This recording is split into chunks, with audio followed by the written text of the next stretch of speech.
Most layer के दोनों भी मॉलिक्यूल्स थे, उनके ऊपर एक्ट होता था net downward force, and bye virtue of that net downward force जो मॉलिक्यूल सरफेस फिल में है वो डाउनवर्ड आते थे, नीचे आते थे, ठीक है।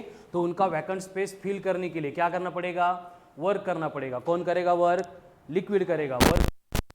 नीचे का कोई मॉलिक्यूल फिल करने के लिए ऊपर जाएगा, एंड ड्यूरिंग दिस प्रोसेस जो भी वर्क डन होता है that will get stored in the form of and उसी एनर्जी को हम बोलेंगे एज ए सरफेस एनर्जी, ठीक है। फिर से अगेन सरफेस एनर्जी को डिफाइन किया था,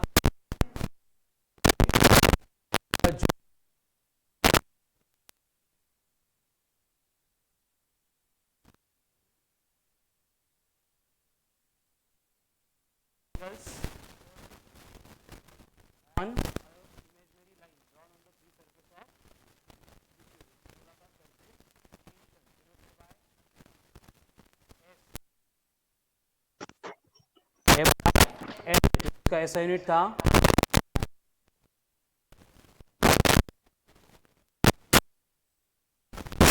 टेंशन। उसके बाद में क्या आता है, relation between tension energy, relation dW equals to T into D ए।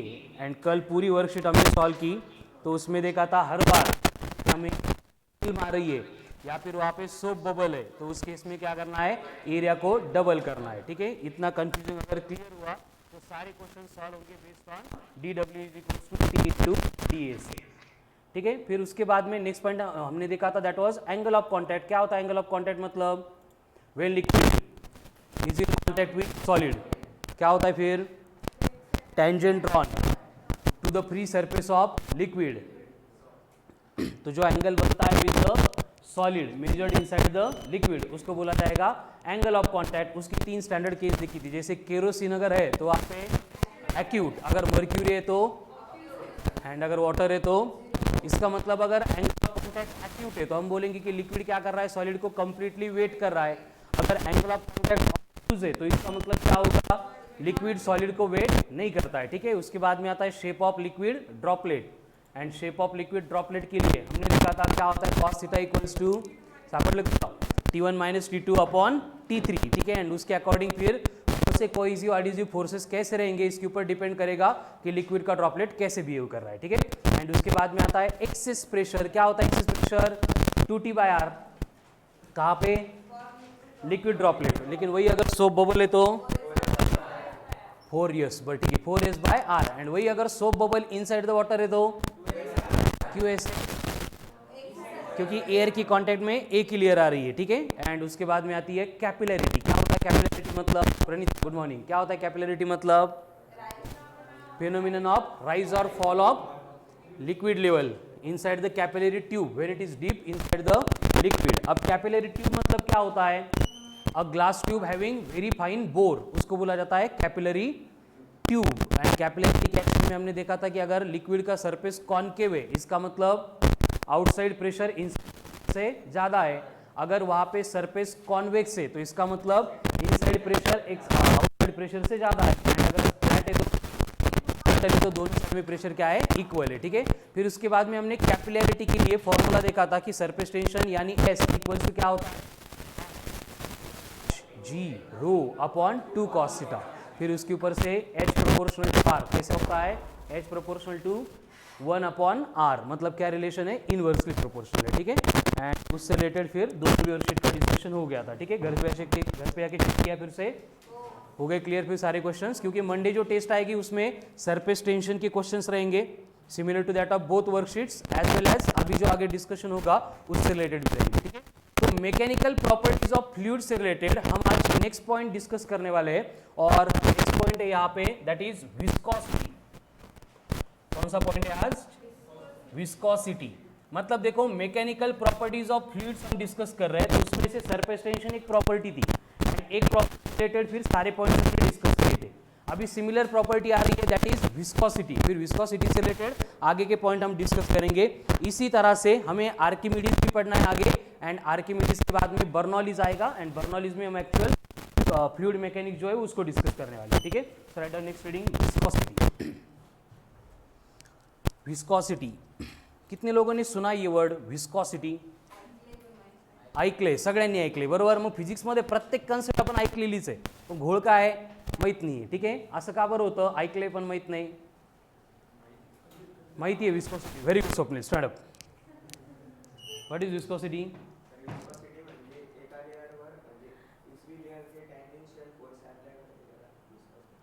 कुठून कळाल तुला हे?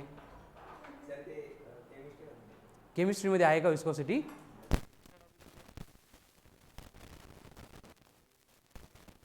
टॉपिक कुठला? लिक्विड सोल्युशन ते ह्याच्यामध्ये.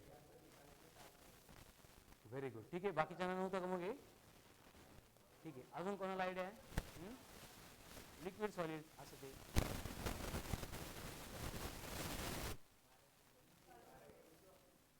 बरं ठीक आहे, नहीं केमिस्ट्रीमध्ये बस. ठीक है, अजून किती लोकांना आइडिया है व्हाट इज विस्कोसिटी? सुना भी है और मालूम भी है. विस्कोसिटी मतलब क्या होगा? ठीक है, मालूम नहीं है लेकिन क्या लगता है, ये वर्ड सुन के क्या लगता है, कुछ दिमाग में आता है?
फ्लो होईल किंवा स्प्रेड होईल. आणि होईल का बरं होतं? काय कमी आहे? तुला विस्कोसिटी माहिती आहे का? मोठी विस्कोसिटी माहीत नाही पण तरी कमी होते. कोणाची हानीची कमी विस्कोसिटी बरोबर, त्यामुळे तो स्प्रेड नाही. बरं, अजून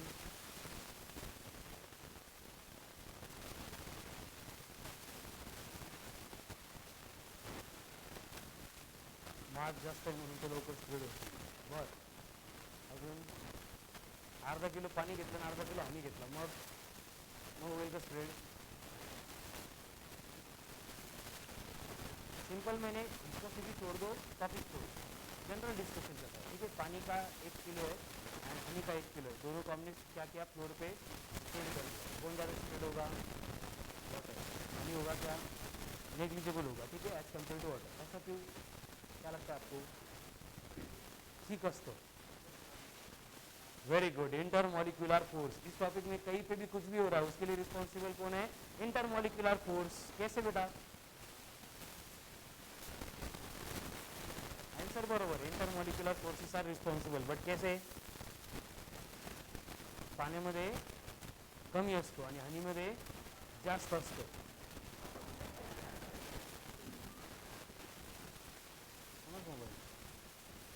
प्रथमेश तुझा आहे का? आता सवय असेल. क्या डिफरेंस है? नहीं, वाटर में कमी. क्या है कमी? इंटरमॉलिक्यूलर फोर्सेस कम होगा. Very good. क्यों कम होगा?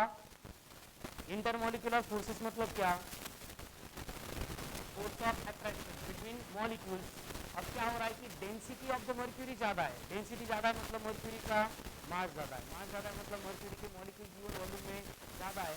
अगर मॉलिक्यूल ज़्यादा रहेंगे तो वो फोर्स भी ज़्यादा एक्सर्ट करेंगे as compare to that of water. इसलिए क्या होगा, वहाँ पे जो स्प्रेड होने की प्रोसेस है उसके ऊपर इम्पैक्ट करेगा एंड वाटर जो है वो जल्दी से स्प्रेड हो जाएगा as compare to that of honey. ठीक है, राइट डाउन. विस्कोसिटी क्या होता है? विस्कोसिटी मतलब viscosity is a tendency of a liquid. viscosity is a tendency of a liquid which opposes tendency of liquid which opposes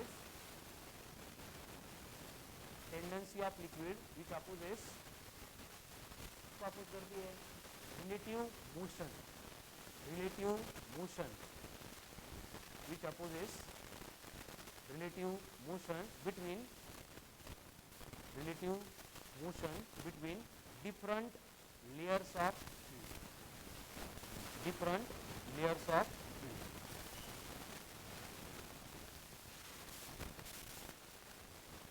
क्या है viscosity? मतलब एक टेंडेंसी है, मतलब एक प्रॉपर्टी है जिसका काम क्या है?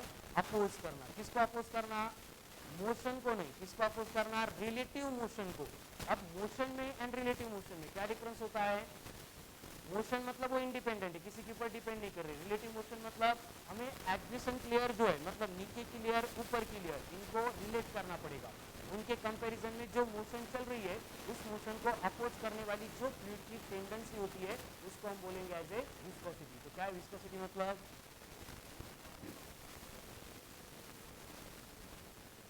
One second, viscosity is the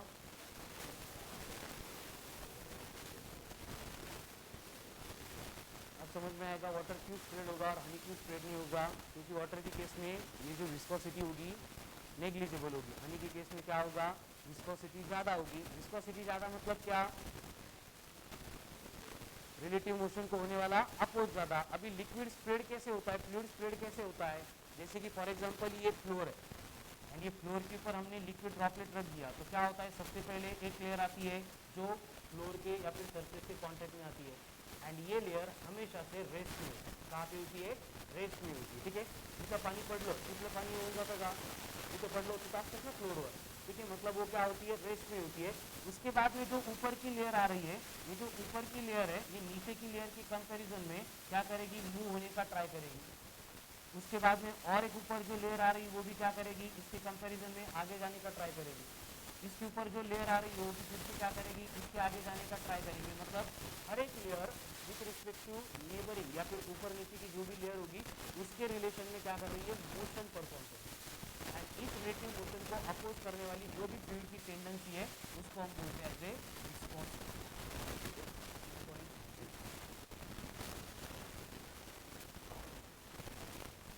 The tangential force which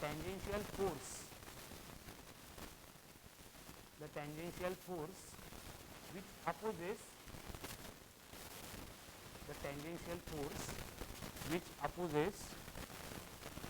relative motion,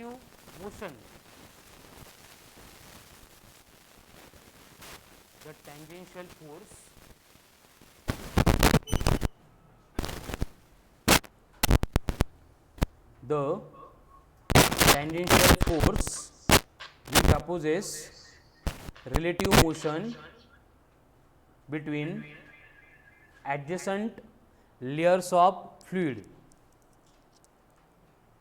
The tangential force which opposes relative motion between adjacent layers of fluid is known as viscous force.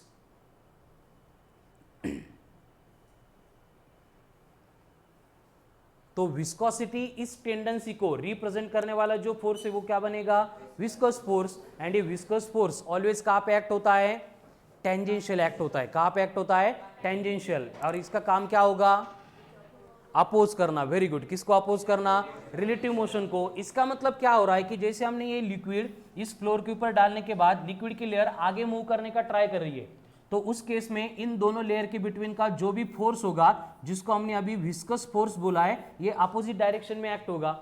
क्योंकि देखो रिलेटिव मोशन कब होगी? जब ये पहली लेयर रेस्ट में है, दूसरी लेयर इसके ऊपर मूव कर रही है, मतलब दोनों के बिटवीन रिलेटिव मोशन आ गई। अगर ये लेयर आगे जा रही है तो उसके रिलेटिव मोशन को अपोज करना मतलब उसको क्या करना पड़ेगा? पीछे खींचना पड़ेगा। मतलब ये विस्कस फोर्स क्या करता है? अपोज करता है। किसको अपोज करता है? रिलेटिव मोशन को। किसकी relative motion? Between different layers of fluid. हो गया viscosity, viscous force. Viscosity, viscous force, viscosity viscous force, मतलब आगे जो 2-3 पॉइंट्स आएंगे उसमें हमें इन्हीं 2 पॉइंट्स से रिलेटेड डिस्कशन करना है, ठीक है। तो once again, what is viscosity? Tendency by virtue of which different layers of fluid opposes their relative motion, and ये अपोज करने का काम जो फोर्स करेगा उसको बोला जा रहा है एज ए विस्कस फोर्स। तो विस्कस फोर्स मतलब क्या है? Tangential force which opposes relative motion between two layers of the fluid is called as viscous force, ठीक है। उसके बाद में next point velocity gradient. Velocity gradient हमने डायमेंशंस में देखा था, ग्रेडियंट आ गया मतलब क्या करते हैं हम बस, वेरी गुड, जैसे कि प्रेशर ग्रेडियंट आ गया मतलब, पोटेंशियल ग्रेडियंट आ गया मतलब, रेजिस्टेंस ग्रेडियंट आ गया मतलब, वैसे वेलोसिटी ग्रेडियंट आ गया मतलब वेलोसिटी अपॉन डिस्टेंस आएगा, ठीक है। तो write down velocity gradient.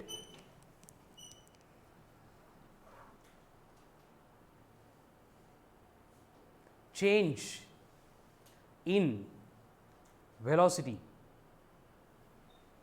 Change in velocity per unit distance,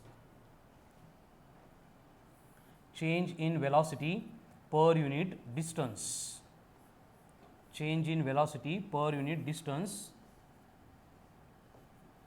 is known as velocity gradient, change in velocity per unit distance is known as velocity gradient। अब ये जो velocity gradient होता है it is denoted by dv by dx, क्या है notation इसका? dv by dx, velocity gradient is denoted by dv by dx। अब v मतलब वेलोसिटी है, x मतलब डिस्टेंस, d आ गया मतलब छोटा छोटा है, ठीक है। dv मतलब चेंज इन वेलोसिटी, dx मतलब चेंज इन डिस्टेंस, मतलब डिस्टेंस के साथ में चेंज होने वाली वेलोसिटी क्या होती है? dv upon dx। इसका यूनिट क्या होगा फिर?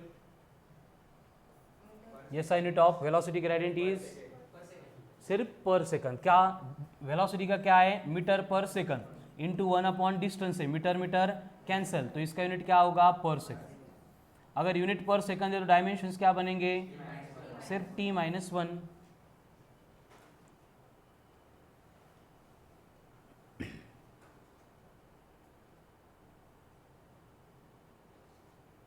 उसके नीचे जनरल पॉइंट लिखो कि layer of fluid which is in contact with solid और floor, layer of fluid, layer of fluid which is in contact with surface of floor or solid is at rest, which is in contact with the surface। अब surface किसका? Floor का बोलो, solid का बोलो, कोई भी surface होगा, is at rest।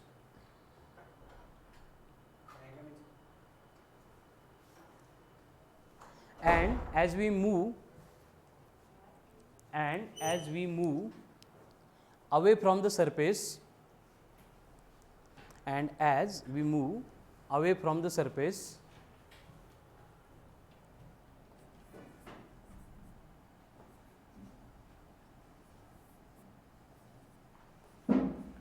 velocity of different layers increases, velocity of different layer increases। मतलब जैसे जैसे हम सरफेस से अवे जाएंगे लेयर की वेलोसिटी क्या होगी? बढ़ती जाएगी, ठीक है। As we move away from the surface velocity increases, ठीक है। अब यहाँ पे डायग्राम में शो किया है, देखो, जैसे कि फॉर एग्जांपल ए इतने डिस्टेंस पे वेलोसिटी कितनी है? v है। तो अगर हम ये a का डिस्टेंस बढ़ा के b कर देंगे तो b पॉइंट पे जाने के बाद वेलोसिटी कितनी बन रही है? v प्लस dv, dv मतलब छोटा सा चेंज इन वेलोसिटी, मतलब जैसे जैसे ऊपर जाएंगे वैसे वैसे वेलोसिटी क्या होगी? बढ़ती जाएगी, ठीक है। जब भी पाइप में से, नली में से पानी फ्लो होता है, वाटर फ्लो होता है या फिर फ्लूइड फ्लो होता है, तो उसमें भी सेम सिचुएशन होती है। जो सबसे लोअर मोस्ट लेयर है वो रेस्ट में होती है, उसके ऊपर की लेयर उसकी वेलोसिटी ज़्यादा है, उसके ऊपर की लेयर उसकी वेलोसिटी ज़्यादा है। मतलब जो टॉप मोस्ट लेयर होती है वो पाइप से पहले बाहर आएगी, उसके बाद में जो नीचे की लेयर है 1 बाय 1 बाहर आएगी। समझ में आ रहा है? मतलब जैसे जैसे सरफेस के ऊपर जाएंगे वेलोसिटी बढ़ती जाएगी, एंड ये change in increase in velocity per unit distance को हम क्या बोल रहे हैं? Velocity gradient. क्लियर है? फिर देखो, मैकेनिकल प्रॉपर्टीज ऑफ फ्लूइड्स, यही टॉपिक हमारा चल रहा है, बट फ्लूइड की हम डिफरेंट टेंडेंसी डिस्कस कर रहे हैं। एक टेंडेंसी होगी सरफेस टेंशन, जिसमें हमने क्या क्या देखा, बहुत कुछ देखा, ठीक है। उसके बाद में नेक्स्ट टेंडेंसी आ रही है विस्कोसिटी। अभी विस्कोसिटी मतलब क्या होता है कि जो भी डिफरेंट लेयर्स ऑफ फ्लूइड है वो एक दूसरे के रिलेटिव मोशन को अपोज करती है, तो अपोज करने वाली जो टेंडेंसी है, जो प्रॉपर्टी है, जो कैरेक्टरिस्टिक्स है, उसको हमने बोला विस्कोसिटी। अभी विस्कोसिटी आएगी कहां से, इसको भी रिस्पॉन्सिबल कौन होगा, जैसे श्रवण ने बोला इंटरमोलिकुलर फोर्सेस, क्योंकि फ्लूइड के साथ, सॉलिड के साथ जो कुछ भी होता है उसके लिए रिस्पॉन्सिबल कौन है, इंटरमोलिकुलर फोर्सेस। एंड ये इंटरमोलिकुलर फोर्सेस नेचर में कैसे होते हैं, इलेक्ट्रोमैग्नेटिक होते हैं।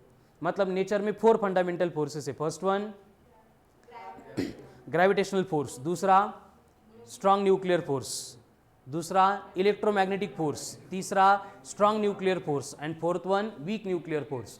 तो हम किसी भी टॉपिक का कोई भी पॉइंट, कोई भी सिलेबस पढ़ेंगे, नेचर का कोई भी इंटरेक्शन होगा, तो वो कहीं ना कहीं पे इसी चारों फोर्सेस के ऊपर डिपेंड करता है, ठीक है। तो यहाँ पे जो कोइजिव फोर्सेस आएंगे या फिर एडिजिव फोर्सेस आएंगे, उसके लिए रिस्पॉन्सिबल कौन है, हमने मैकेनिकल प्रॉपर्टीज ऑफ सॉलिड्स में देखा था, क्या होता है, एक एटम का न्यूक्लियस दूसरे एटम के इलेक्ट्रॉन को अट्रैक्ट कर रहा है, तो अट्रैक्शन का फोर्स आ गया कोइजिव फोर्स, ठीक है। लेकिन सेम पॉइंट पे क्या होता है, एक न्यूक्लियस दूसरे न्यूक्लियस को रिपेल भी करता है, तो वहां पे रिपल्शन का भी फोर्स होता है। फिर इक्विलिब्रियम पॉइंट आता है जहां पे दोनों फोर्स एक दूसरे को कैंसिल करते हैं, नेट फोर्स क्या होता है, 0 बनता है। अगर हम डिस्टेंस बढ़ा देंगे तो अट्रैक्ट करेंगे, डिस्टेंस कम कर देंगे तो रिपेल कर देंगे। इलेक्ट्रिसिटी का लास्ट लेक्चर था, देखो उसमें हमने देखा था, ठीक है।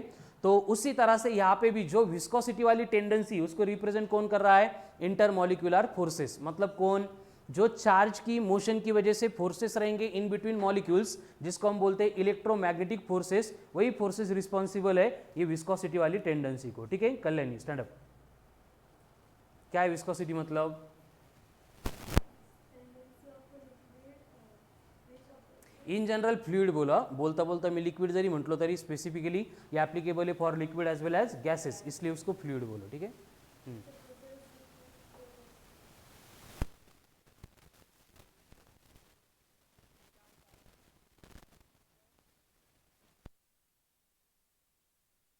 Relative motion between different layers of fluid, ये अपोज करने वाला जो फोर्स है उसको हमने बोला है विस्कस फोर्स। क्या है विस्कस फोर्स मतलब, tangential force between different layers of fluid which opposes relative motion between different layers, ठीक है। उसके बाद में नेक्स्ट पॉइंट आता है वेलोसिटी ग्रेडियंट। क्या है velocity gradient, change in velocity per unit distance denoted by dv by dx, ऐसा यूनिट पर सेकंड, ठीक है। डायमेंशंस t-1 हो गया। Next point Newton's law, Newton's law of viscous force, Newton's law of viscous force, Newton's law of viscous force. अभी Newton's law of viscous force क्या होता है, according to Newton's law,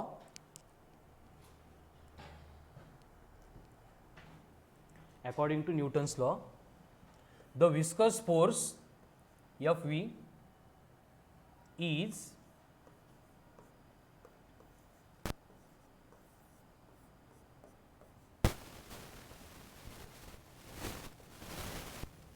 directly proportional to the area. अब area किसका, जिस pipe में से fluid flow हो रहा है उस पाइप का area. According to Newton's law, the viscous force is directly proportional to the area, directly proportional to the क्या ये velocity gradient, very good, ठीक है। The velocity gradient directly proportional to the area, directly proportional to the velocity gradient, that is, इसका मतलब क्या होगा, देखो F proportional to A, F proportional to dv by dx, दोनों इक्वेशन को अगर कंबाइन करेंगे तो क्या बनेगा, F proportional to A into dv upon dx। फिर से यहाँ पे प्रोपोर्शनलिटी साइन आ गया, इसको रिप्लेस करने के लिए कांस्टेंट लगेगा, तो हम यहाँ पे कांस्टेंट लेके आएंगे, तो इक्वेशन बनेगा viscous force Fv is equals to eta into A into dv by dx।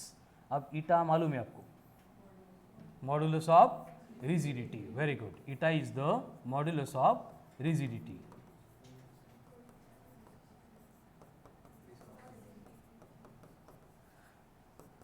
Coefficient of viscosity, eta मतलब क्या होता है, कोएफिशिएंट ऑफ विस्कोसिटी। याद है कोएफिशिएंट ऑफ विस्कोसिटी देवेश, कहाँ पे सुना था कोएफिशिएंट ऑफ विस्कोसिटी, डायमेंशंस में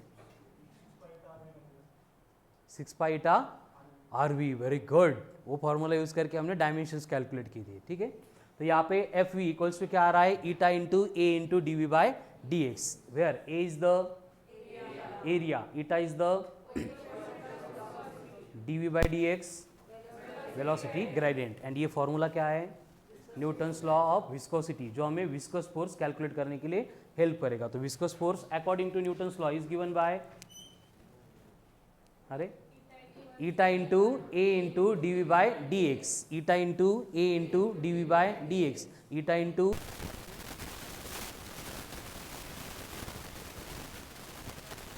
tendency which opposes between different layers of fluid, फिर viscous force, tangential force which opposes relative motion between different layers of fluid, फिर उसके बाद velocity gradient, change in velocity per unit distance, and viscous force calculate करने के लिए Newton's law क्या explain कर रहा है कि force proportional to area है, force proportional to dv by dx है, that is F बनेगा proportional to a into dv by dx, फिर constant of proportionality आएगा ईटा, ईटा का मतलब coefficient of viscosity, तो F बनेगा eta into A into D we by D x, ठीक है। तो ये हो गया Newton's law of viscous force. अब आते हैं ईटा के ऊपर, ईटा मतलब write down next reading, coefficient of viscosity, coefficient of viscosity,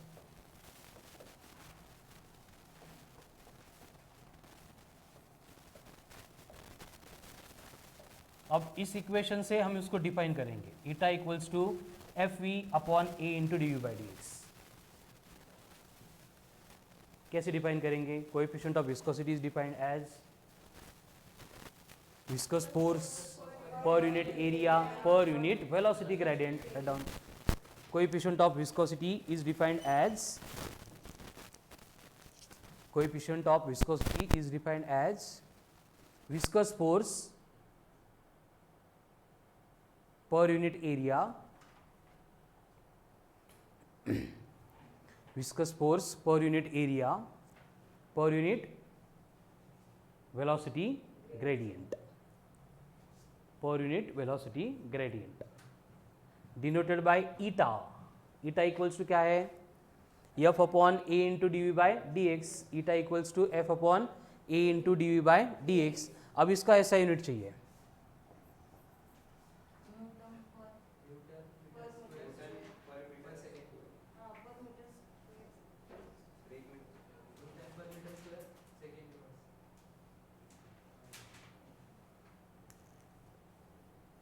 चला युनिट सगळ्यांनी फाइंड करायचे पटपट,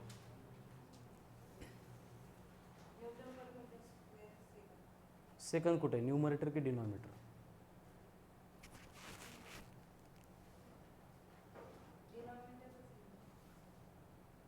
Devesh, Newton second per metre square, क्योंकि डीवी बाई डी एक्स में क्या है 1 अपॉन सेकंड, तो 1 अपॉन सेकंड ऊपर जाके मल्टीप्लाई हो जाएगा, मतलब Newton into second per metre का स्क्वायर, एंड ये जो न्यूटन सेकंड पर मीटर का स्क्वायर है इसको ही हम बोलते हैं एज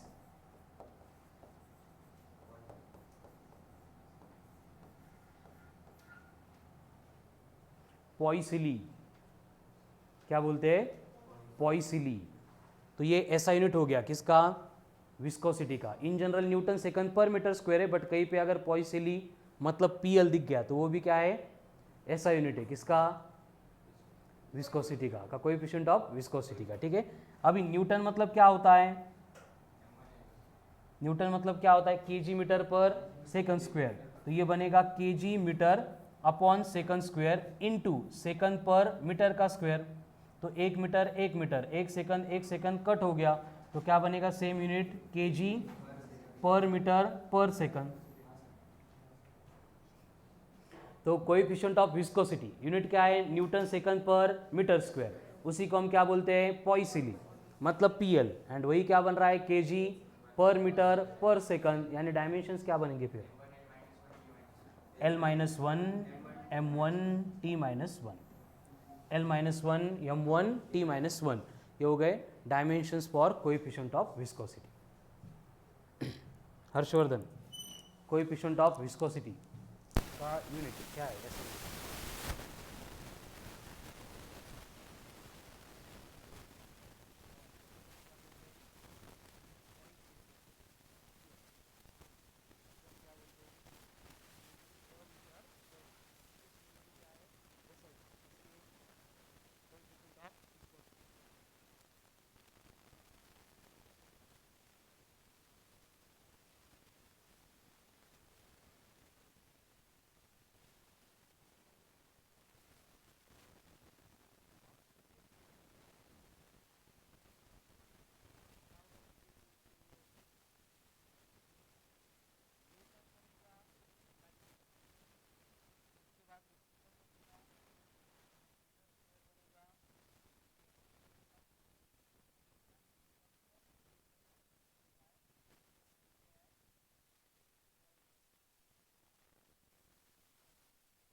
टेन।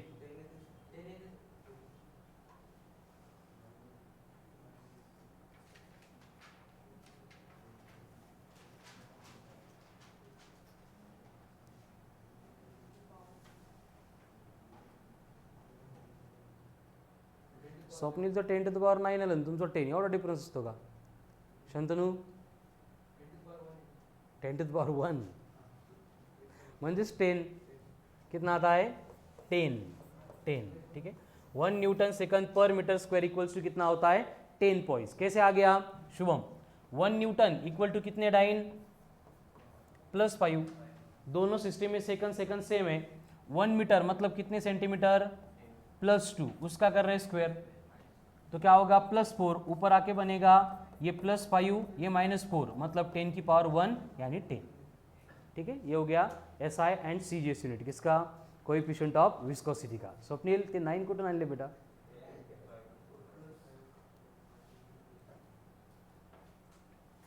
चलो, तो आज हमने डिस्कशन शुरू किया अबाउट क्या होता है विस्कोसिटी, मतलब tendency which opposes relative motion between different layers of fluid. उसमें आता है विस्कस फोर्स। क्या है viscous force? Tangential force which opposes relative motion between different layers of fluid. फिर विस्कस फोर्स से रिलेटेड आता है वेलोसिटी ग्रेडियंट। क्या है velocity gradient? Change in velocity per unit distance denoted bye dV/dx, ऐसा unit per second. उसके बाद Newton's law of viscous force और विस्कोसिटी क्या था? F proportional to A into dV/dx, मतलब F equals to eta into A into dV/dx, where eta is the coefficient of viscosity. फिर उसको define किया, क्या है coefficient of viscosity? Viscous force per unit area per unit velocity gradient. फिर आता है उसका SI यूनिट, क्या है? न्यूटन सेकंड पर, उसी को हम बोलते हैं एज ए पॉइसेली। ठीक है, उसके बाद में CGS यूनिट, क्या है CGS unit? Poise, and 1 poiseuille equals to 10 हो गया। ठीक है, नेक्स्ट स्टार मार्क करके लिखो। With increase in star mark IMP point, with increase in temperature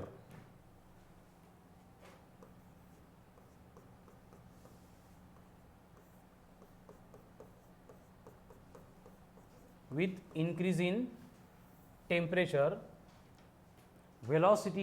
viscosity of liquids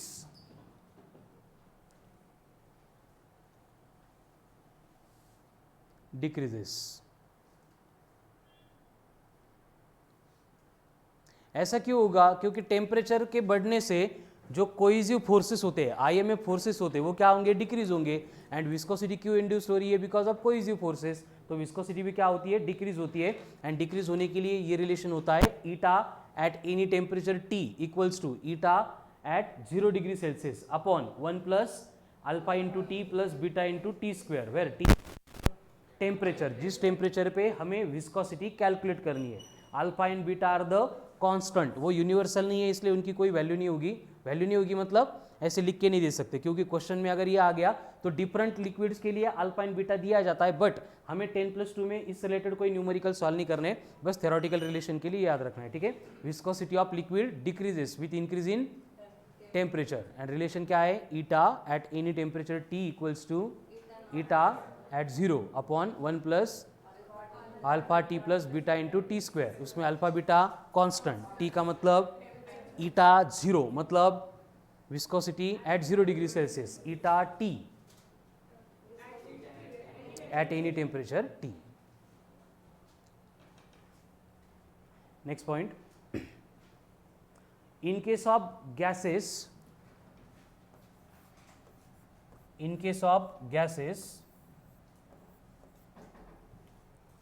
the viscosity increases with increase in temperature.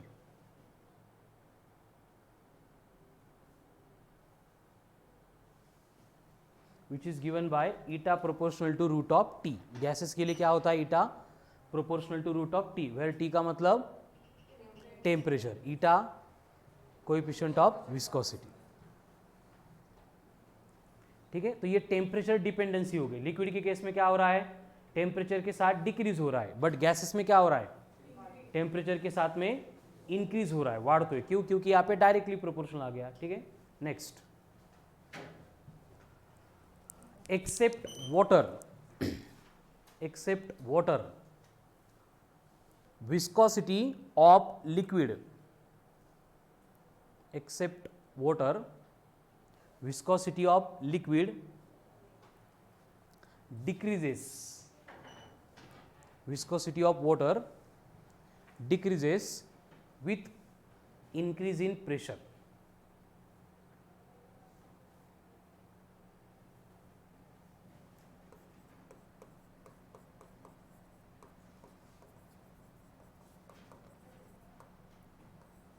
इसको स्लॉटल्स empirical equation ऐसे बोला जाता है।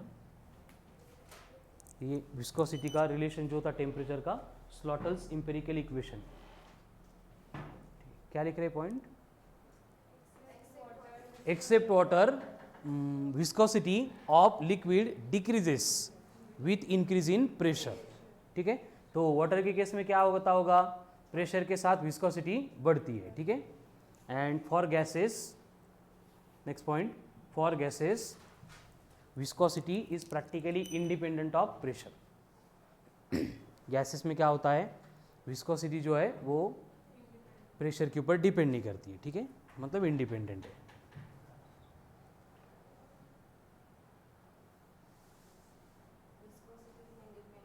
Of pressure in case of gases. देखो one by one, आज का हमारा पहला पॉइंट था विस्कोसिटी। क्या है viscosity, tendency which opposes relative motion between different layers of fluid.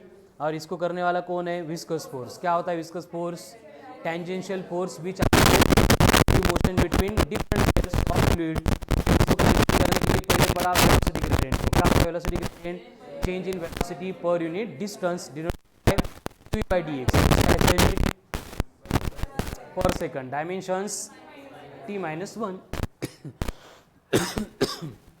उसके बाद में आता है न्यूटन्स लॉ फॉर, क्या होता है, F proportional to A into dv by dx, मतलब F equals to eta into A into dv by dx। Eta का मतलब कोएफिशिएंट ऑफ विस्कोसिटी, ईटा का मतलब कोएफिशिएंट ऑफ विस्कोसिटी, ठीक है।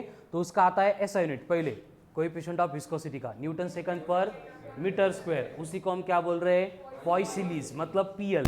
सीजे से आता है पॉइस, क्या रिलेशन है, 1 पॉइसेली इक्वल्स टू 10 पॉइस, या फिर 1 newton second per metre square equals to 10 poise. And उसके बाद में डिपेंडेंसी देखी, पहले अगर तो टेम्परेचर बढ़ने से लिक्विड की विस्कोसिटी डिक्रीज होती है, given by Slottel's empirical equation, eta at t equals to eta at 0 upon 1 plus alpha t plus beta t square. But in case of gases, viscosity increases with temperature given by eta proportional to root of t.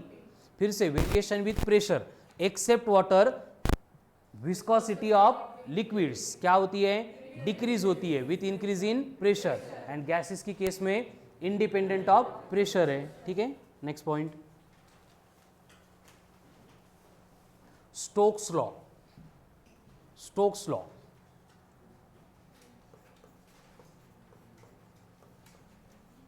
Stokes law of viscous drag. Viscous drag, viscous force. Viscous force को viscous drag भी बोलते हैं. ठीक है, अब देखो ये Stokes law जो है वो स्ट्रिक्टली कब एप्लीकेबल है, जब इस तरह की कंडीशन होगी कि फॉर एग्जांपल एक लिक्विड का कंटेनर है. लिक्विड का कंटेनर है मतलब हम इसमें क्या करेंगे, लिक्विड को यानी फ्लूइड को फिल करेंगे. अब यहाँ पे हमने लिक्विड को या फिर फ्लूइड को फिल कर दिया है, एंड इसके बाद में हम कोई भी एक स्फेरिकल बॉडी होगी जिसको यहाँ पे लिक्विड के अंदर ड्रॉप करेंगे. तो ये जो स्फेरिकल बॉडी है इसको अगर हमने लिक्विड के अंदर ड्रॉप कर दिया तो ये स्फेरिकल बॉडी क्या करेगी, डाउनवर्ड मूव करेगी, नीचे जाएगी. बट नीचे जाते टाइम इसको क्या करना है, अपना रास्ता बनाना है, और उसको बनाने के लिए क्या करना पड़ेगा, जो भी पाथ में लिक्विड की डिफरेंट लेयर्स आ रही है उनको हटाना पड़ेगा. हटाते टाइम क्या होगा, उनको मोशन में सेट करना पड़ेगा. लेकिन विस्कस फोर्स क्या करता है, उनके रिलेटिव मोशन को अपोज करता है. जैसे कि ये बॉडी यहाँ पे आ रही है तो ये नीचे की लेयर रेस्ट में, ऊपर की लेयर को मोशन में सेट होना पड़ेगा. तो इस तरह से ये जो विस्कस फोर्स होगा वो इनडायरेक्टली इस बॉडी के डाउनवर्ड मोशन को अपोज करेगा. एंड ये स्टोक ने बोला था कि यहाँ पे अपोज करने वाला जो भी फोर्स है it is directly proportional to eta. It is directly proportional to R. R का मतलब रेडियस ऑफ दिस बॉडी. ठीक है, and it is directly proportional to the velocity with which body is moving. यानी तीनों equation को अगर combine करेंगे तो क्या हो गया, देयरफॉर F प्रोपोर्शनल टू हो गया ईटा आर वी, एन नहीं ईटा. ठीक है, देयरफॉर यहाँ पे फिर से कांस्टेंट आएगा और प्रतीक का इक्वेशन बन गया 6 पाई ईटा आर वी. प्रतीक आलं बघ तुझं equation, F equals to 6 pi eta are V. सकाळपासून 2-4 वेळा सांगितलं त्यांनी. ठीक है, F equals to 6 pi eta are V. ये क्या होता है, स्टोक्स लॉ. ठीक है, right down.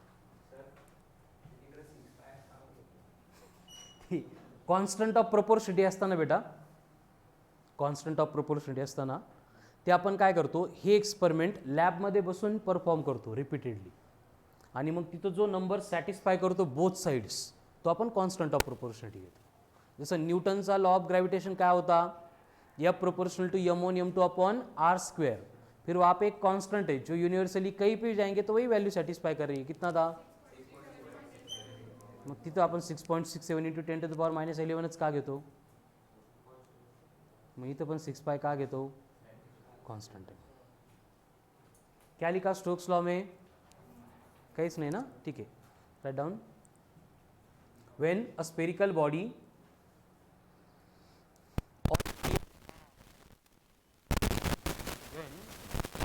spherical body of radius r drop inside a liquid, drop inside a liquid having coefficient of viscosity eta, coefficient of viscosity eta, moving in downward direction, moving in downward direction, moving in downward direction with velocity v, with velocity, then force, कौन सा force होगा ये, obviously viscous force. Viscous force acting on the body is, viscous force acting on the body is number 1 directly proportional to the coefficient of viscosity, number 2 directly proportional to radius, number 3 directly proportional to the velocity,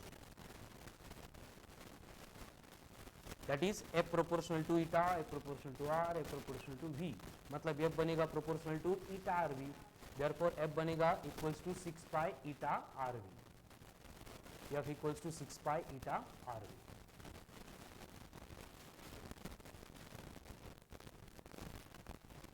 फिर actual जब भी हम dimensions calculate करते for eta तो Newton's law से simplified ये formula f equal to 6 pi eta rv, therefore eta equals to f by rv, f मतलब force, r मतलब रेडियस, v मतलब वेलोसिटी, ठीक है। डायमेंशंस पुट करेंगे तो ईटा के डायमेंशंस आते हैं l-1 m1 t-1, ठीक है। तो ये हो गया न्यूटन्स लॉ, उसके बाद में स्टोक्स लॉ। अब ये स्टोक्स लॉ से रिलेटेड और एक छोटी सी कंसेप्ट आती है, right down, terminal velocity, terminal velocity, terminal velocity. अब टर्मिनल वेलोसिटी मतलब क्या होगा?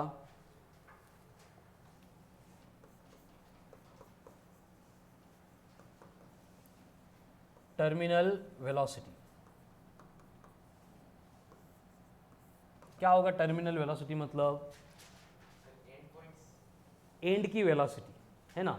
बस यहाँ पे एंड की लेने की बजाय हमें यहाँ पे एक थोड़ा सा कंसिडरेशन करना पड़ता है। क्या होता है? फिर से वही कंडीशन है, एक लिक्विड का कंटेनर है एंड इस लिक्विड के कंटेनर में जो भी हमने लिक्विड फिल किया है, सपोज इस लिक्विड के लिए जो भी डेंसिटी है उसको हम सिग्मा बोल रहे हैं। सिग्मा मतलब क्या होगा? डेंसिटी ऑफ लिक्विड बोलो या फिर फ्लूइड बोलो, बोथ आर सेम, क्योंकि गैस तो नहीं होगा, ठीक है। बट ये एप्लीकेबल फॉर गैसेस ऑल्सो, इसलिए इन जनरल हम फ्लूइड ले रहे हैं, ठीक है। उसमें हम क्या करेंगे, अभी जैसे हमने एक स्पेरिकल बॉडी को लिया था उसी तरह से एक बॉडी लेंगे और इसको हम लिक्विड के इनसाइड ड्रॉप करने वाले हैं। अब जो बॉडी हम ड्रॉप कर रहे हैं उसकी डेंसिटी है रो, तो रो मतलब क्या बनेगा? Density of body. उसके बाद में एज यूजुअल ईटा मतलब क्या होगा? Coefficient of viscosity. क्या होगा? Coefficient of viscosity of fluid, fluid की कोएफिशिएंट ऑफ विस्कोसिटी होगी, ठीक है। देन बाकी चीजें तो ही है, ठीक है। आर का मतलब रेडियस, वी का मतलब फक्त ही वेलोसिटी हमें टी के साथ लेना है, मतलब इसको हम बोलेंगे टर्मिनल वेलोसिटी। अब ये टर्मिनल वेलोसिटी का मतलब क्या होगा? देखो बोर्ड पे, जब हम बॉडी को ड्रॉप कर देंगे लिक्विड के इनसाइड तो कंडीशन क्या है कि ये लिक्विड जब भी नीचे मूव करेगा तो सबसे पहले इसके ऊपर एक डाउनवर्ड फोर्स एक्ट होगा जिसको हम बोलेंगे बॉडी का वेट। और ये वेट कहाँ पे एक्ट होगा? इन वर्टिकली डाउनवर्ड डायरेक्शन। वेट होता कितना है? mg, बट m मतलब कौन? मास। मास को क्या लिखेंगे हम? डेंसिटी इंटू वॉल्यूम इंटू जी आ गया। अब डेंसिटी रो लेना है या सिग्मा लेना है? क्योंकि बॉडी की डेंसिटी लेनी है, ठीक है, बॉडी का मास लेना है, इसलिए रो लेना है। मतलब कि W जो था वो क्या बनेगा? 4/3 पाई आर का क्यूब रो इंटू जी। ये कैसे आ गया? समझ में आ रहा है? बॉडी स्पेरिकल थी ना, तो उसकी वॉल्यूम कितनी होगी? 4/3 pi are cube into density मतलब रो, जी तो पहले जैसा ही है। तो ये W यानी वेट क्या एक्ट हो रहा है बॉडी के ऊपर? कहाँ पे एक्ट हो रहा है बॉडी के ऊपर? वर्टिकली डाउनवर्ड डायरेक्शन में, ठीक है। उसके साथ में अभी जिस फोर्स को हमने इंट्रोड्यूस किया था स्टोक्स के अकॉर्डिंग, विस्कस फोर्स, ये विस्कस फोर्स क्या करेगा? बॉडी के डाउनवर्ड मोशन को अपोज करेगा, मतलब ये कहां पे एक्ट होगा? अपवर्ड डायरेक्शन में एक्ट होगा। और ये अपवर्ड डायरेक्शन में एक्ट होने वाला विस्कस फोर्स कितना होगा? 6 पाई ईटा आर वी होगा। अब ईटा आर वी लिख लिया हमने पहले से, ठीक है। तो वेट कहां पे एक्ट हो रहा है? डाउनवर्ड डायरेक्शन में। 6 पाई ईटा आर वी कहां पे एक्ट हो रहा है? अपवर्ड डायरेक्शन में। उसके साथ में यहां पे और एक फोर्स बॉडी के ऊपर एक्ट होगा जिसको हम बोलते हैं अपथ्रस्ट। क्या बोलते हैं? अपथ्रस्ट, या फिर फोर्स ऑफ बायोंसी। आर्किमिडीज पढ़ेंगे तब और डिटेल में पढ़ना है, ठीक है। जनरल आइडिया है अपथ्रस्ट मतलब क्या होता है, आर्किमिडीज प्रिंसिपल मतलब क्या होता है, बोलो स्वप्निल।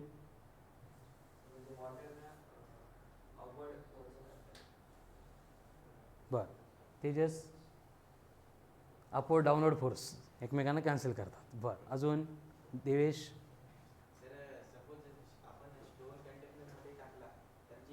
स्टोन कंडक्टरमध्ये कंटेनरमध्ये ओके.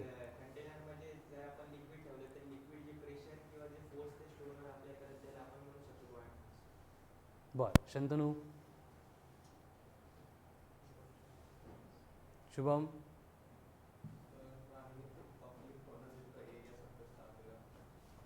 परत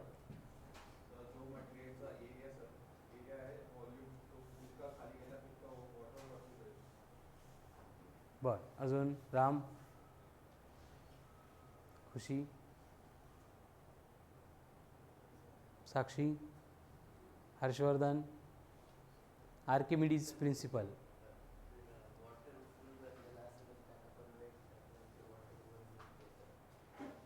व्हेरी गुड. Sit down. सगळ्यांचे आन्सर करेक्ट आहे. ठीक आहे.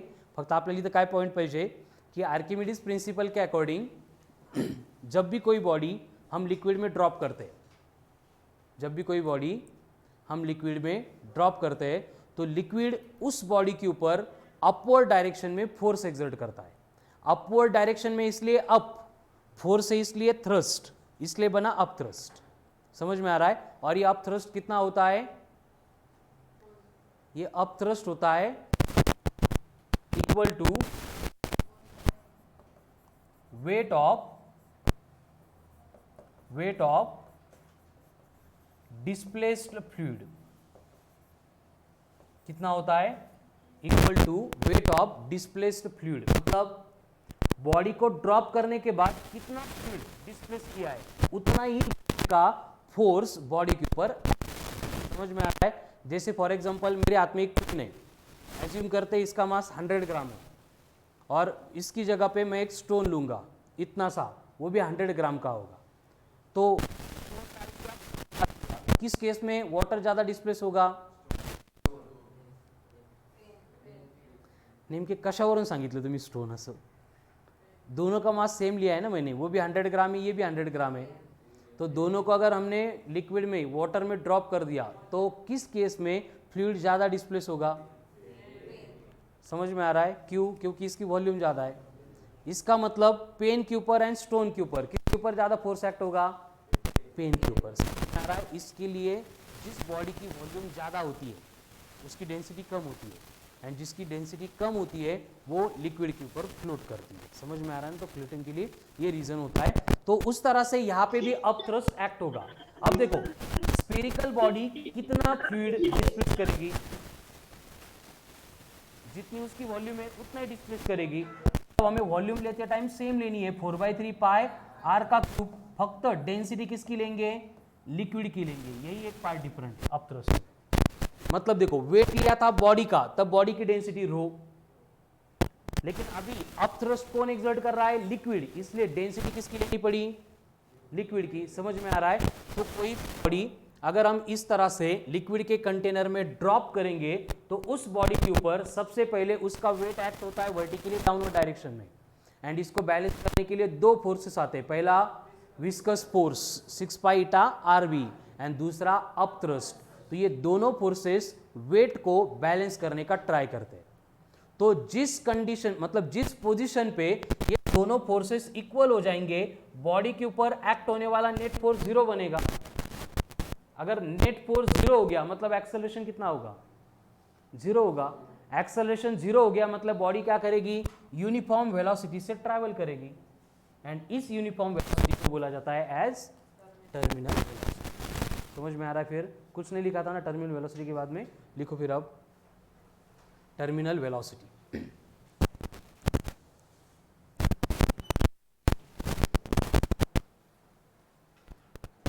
When a body is dropped inside the fluid, when a body is dropped inside the fluid, it experiences three forces. Number one, weight. कहाँ पे, in vertically downward direction. Number two, viscous force कहाँ पे, vertical upward direction में। Number 3 up thrust कहाँ पे, vertically upward direction में।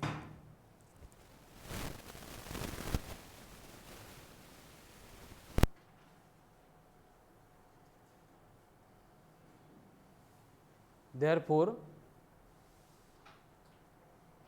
these forces balance each other. Therefore, these forces balance each other and body experiences no net force. Body experiences no net force. Body experiences no net force. Hence, it moves with uniform velocity. Force act नहीं होगा मतलब accelerate नहीं होगी, accelerate नहीं होगी मतलब जो velocity थी उसी वेलोसिटी से ट्रैवल करेगी, ठीक है। Hence body moves with uniform velocity and this uniform velocity is known as terminal velocity. इसी यूनिफॉर्म वेलोसिटी को क्या बोला जाता है, टर्मिनल वेलोसिटी।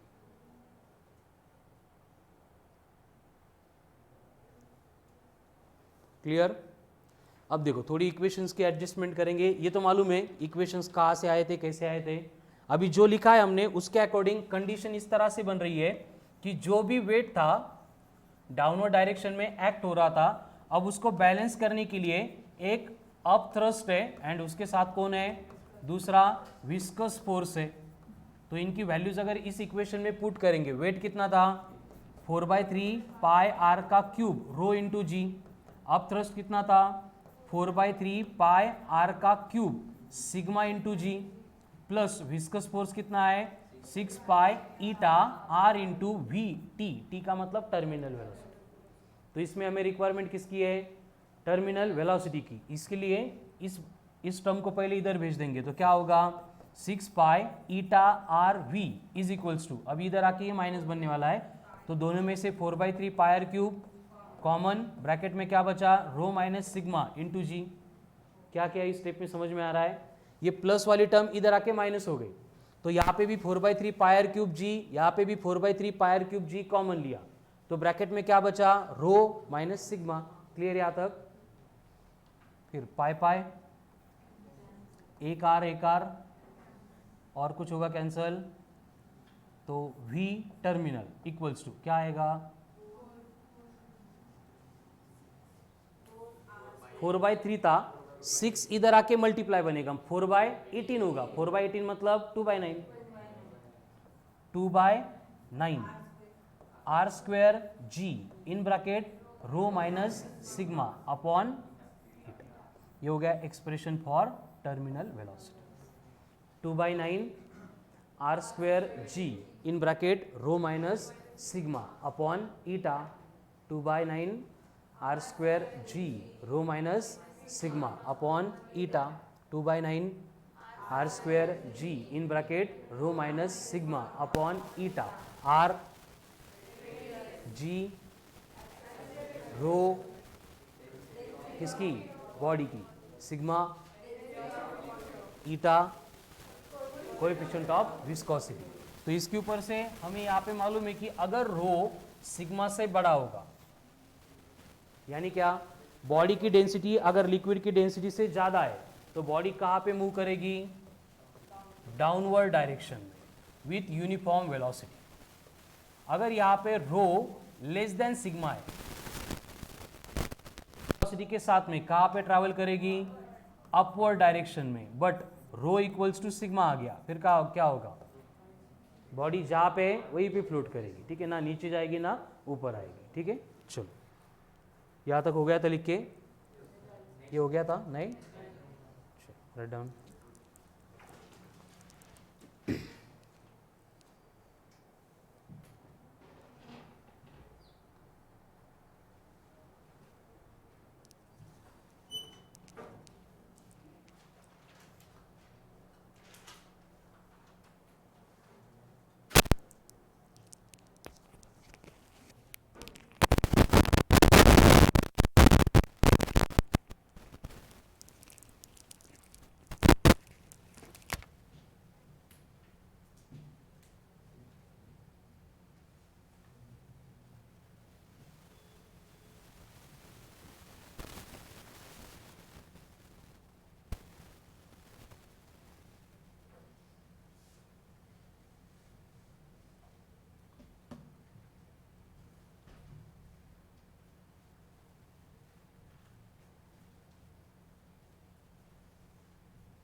absent होते किंवा व्यवस्थित प्रॅक्टिस झाली नसेल तर तयारीला लागा, कामाला लागा, कळालं ना? कारण जून पासून मग सगळे at end of October mostly November first week पर्यंत 12चा पण सिलेबस कंप्लीट होतो आणि सोबत A11चे पण सगळ्या टॉपिकची रिव्हिजन तोपर्यंत परत डिटेल होतं, कळालं? कारण त्यानंतर मग फ्रॉम जानेवारी एक्झाम सुरू होतात. जी यावर्षी म्हणजे तुमच्या बॅचची जानेवारी फेब्रुवारीमध्ये होणार तर त्याकडून प्रिपरेशन करायचं. ते जूनमध्ये तुम्ही जे घेणार आहे ते क्वेश्चन सॉल्व करणार आहे क्वेश्चनच चार वाजता. म्हणजे चारला चालू आहे की वेगळं? चार तर चालूच होईल.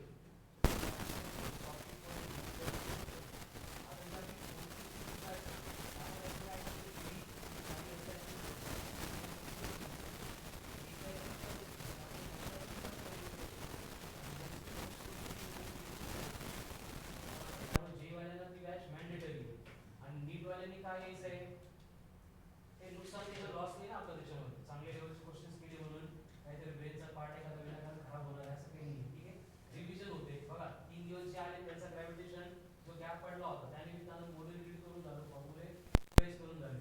नाही सगळे क्वेश्चन सॉल्व्ह होते बट ऍटलीस्ट आयडिया तर आली कॅश पण क्वेश्चन सॉल्व्ह. कालचे ते वाईट होते सर सगळे. हो का? हे सर एक आज सांगायचं नसतं. ठीक आहे, बघूया. जेईची पीवायक्यू म्हटल्यानंतर मग नीट म्हणते नाही मागे कशा सॉल्व्ह करणार, कारण इन जनरल सगळ्यांचे कॉमन आहे. ठीक आहे ना? काय होतं क्वेश्चन सोडवल्या हे जेई नीट हे लक्षात घ्या पहिले की जेईचा आणि नीटचा सिलेबस काय आहे. हे काय सिलेबस एनझेड कंडक्ट कोण करणार आहे एनटी. त्यामुळे फॉर फिजिक्स बाकी सब्जेक्टचं मला माहित नाही, कळलं ना? मॅथ्सचं वेगळं आहे का सेम आहे, केमिस्ट्रीचं वेगळं आहे का सेम नाही, सेम मला माहित नाही.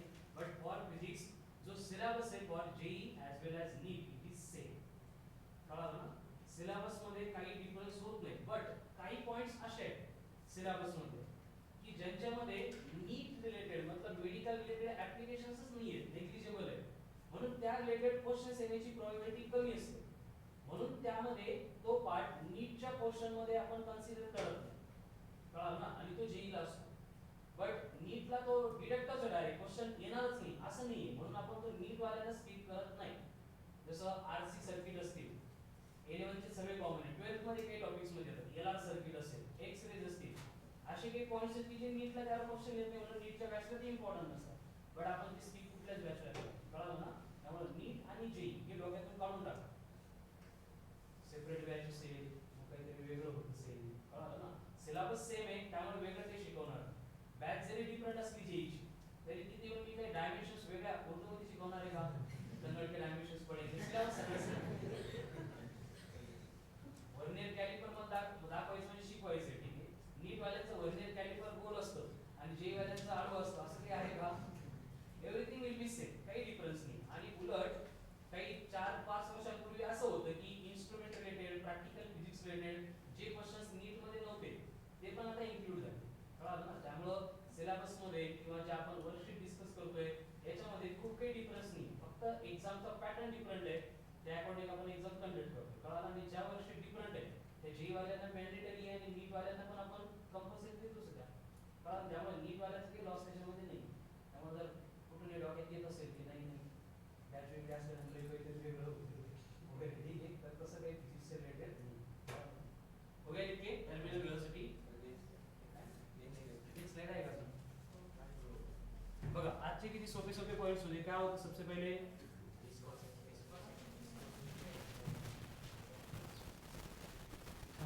क्या था सबसे पहले विस्कोसिटी. क्या है विस्कोसिटी? क्या है विस्कोसिटी?